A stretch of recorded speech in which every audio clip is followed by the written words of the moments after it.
3 petits tours et puis s'en vont à 20 000 km de notre bon vieux continent et plus précisément à Auckland, ville de départ et d'arrivée du rallye de Nouvelle-Zélande.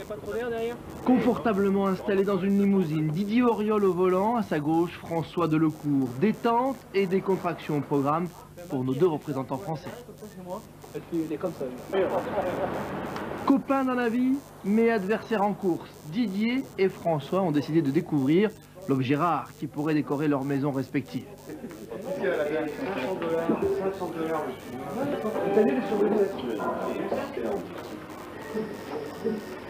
Tiens, François voudrait-il changer de monture et rejoindre Auriol chez Toyota? Didier sourit et ne sait plus à quel saint se vouer. À ce sujet, certains magasins n'ont pas laissé indifférent l'ami Delecourt qui se laisse aller à quelques confidences. Ça c'est un truc que moi j'adore faire, tu vois. Aller choisir une... Moi j'adore. Symbole de la technologie en revanche, pour les Néo-Zélandais, le bateau victorieux de la Coupe de l'Amérique trône sur le port. La Cité des Voiles, c'est le surnom donné à cette ville construite en bordure de l'océan Pacifique. On dit d'ailleurs qu'il y aurait plus de bateaux ici que d'habitants. Après une tasse de café avalée en toute hâte aux abords du parc fermé, les pilotes se retrouvent avant le départ distribuant autographes et interviews.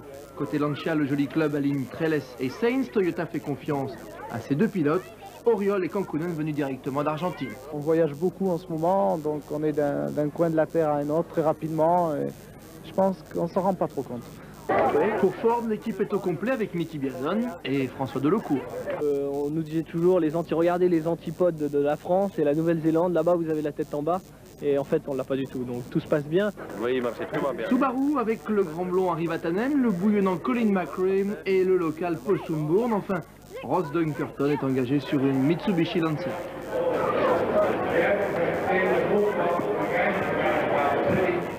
Le tapis vert de la Nouvelle-Zélande ne tarde pas à faire ses premières victimes. Pour Ross Dunkerton, c'est le moteur, alors que pour Mickey Biazon, c'est la sortie de route de la 4e spéciale.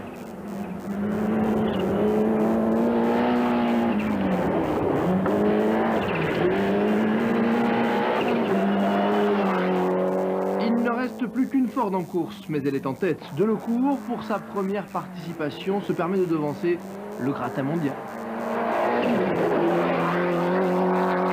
Le second, c'est Harry Vatanen, le Finlandais, comme à l'Acropole, est parti très fort.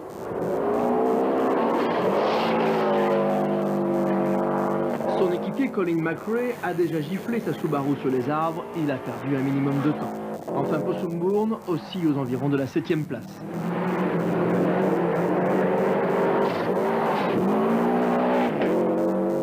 Chez Lancia, Carlos Sainz n'est pas en reste. Il pointe à la 3e place à 4 secondes seulement de Vatanen, prouvant ainsi que la Lancia est toujours aussi compétitive. Trellis, lui, est loin derrière.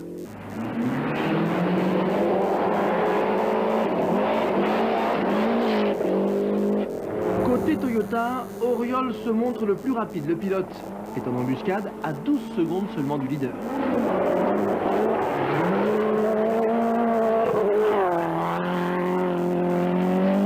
Mention passable pour Juha Cancunen, déjà à 30 secondes de son chef de file.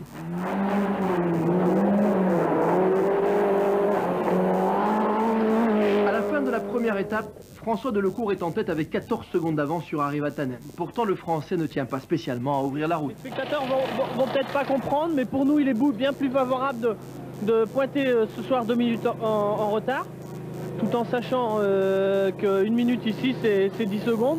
Donc c'est probablement ce qu'on va faire, on n'a pas encore décidé officiellement, mais je crois que c'est pas mon rôle demain de partir en première position. On aura de la glace, il faudra ouvrir la route, ce sera extrêmement piégeux. Je préférais voir des petites traces devant. On perd une quinzaine de secondes au moins dans les 2 dernières. Mais je crois que c'est bien parce que c'est ce qu'on voulait au départ. On avait dit on veut être 3 ou 4e ce soir parce que la route est très longue demain. Et je pense qu'en partant derrière, on sera mieux en motricité. Parce qu'il y a beaucoup de gravier, donc la position est très bonne, pas loin, en embuscade, très très bien. Difficile de savoir quelle est la bonne tactique. Toujours est-il que le lendemain matin, Vatanen part devant lorsqu'il abandonne, suspension cassée à la suite, dit-on, d'une légère touchette.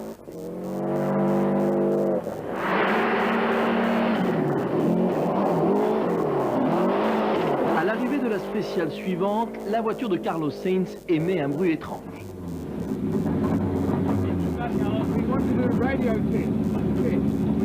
No, no, not now. We have to go. We have a problem in the car. I don't know. La voiture ne va pas tarder à se taire définitivement avant que les mécaniciens ne changent plusieurs fois le boîtier électronique. C'est une vulgaire masse qui fait perdre plus d'1 minute à Carlos et toute chance de victoire.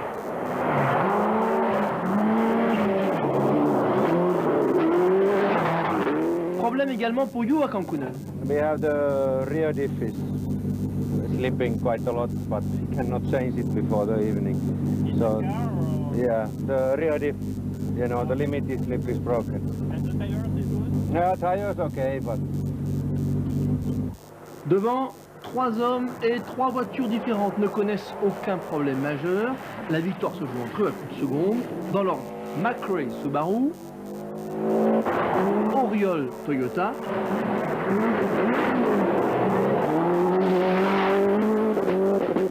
et de Lecourt Ford.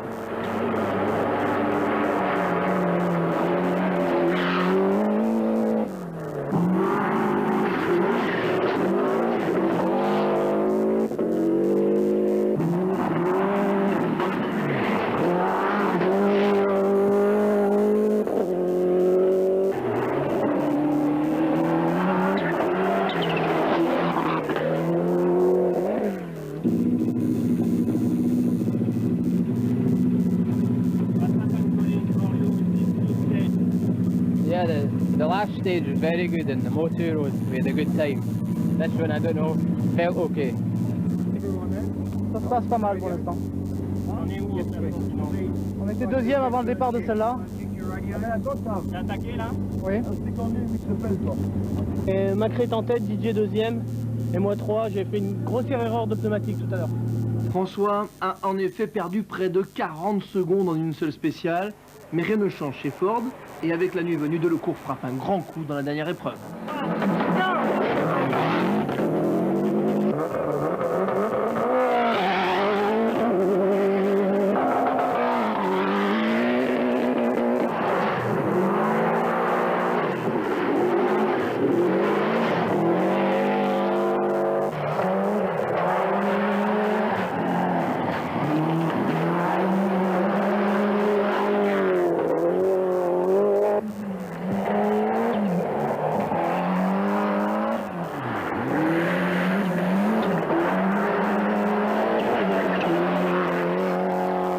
À Rotorua, ville étape, les fumerolles des nombreux geysers d'eau chaude agrémentent les rues, mais la tenace odeur de soufre vous soulève le cœur. Les rescapés s'élancent vers la 3e étape. Sainz et Kankkunen se battent pour la 4e place à plus de 2 minutes des leaders. Carlos va réussir tout de même la bagatelle de 5 scratchs sur 8 spéciales, reprenant ainsi 30 secondes au leader. En tête, Didier Auriol possède 2 secondes d'avance sur McRae et 5 sur Delecourt. Une misère.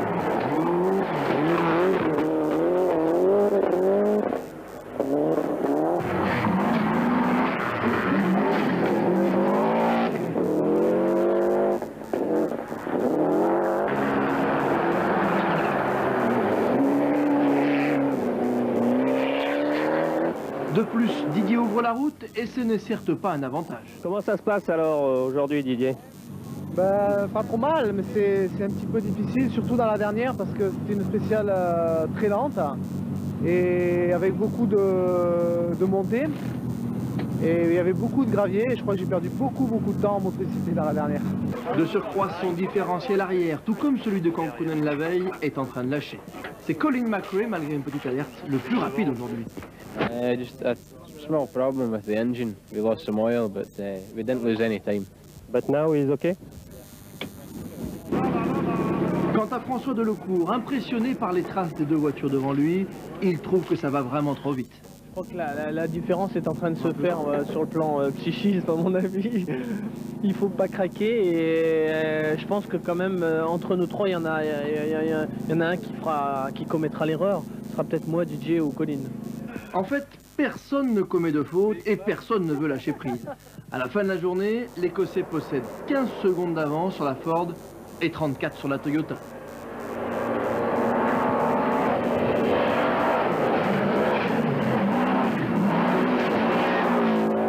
Un mot sur le groupe peine la performance de Fujimoto sur sa Mitsubishi, il l'emporte devant la Mazda de Facina.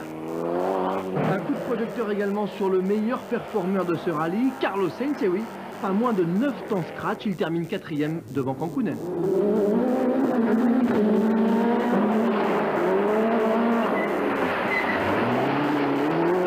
Enfin, superbe baroud d'honneur et grosse déception pour Didier Auriol, 3e à 2 petites secondes seulement de François Delecourt.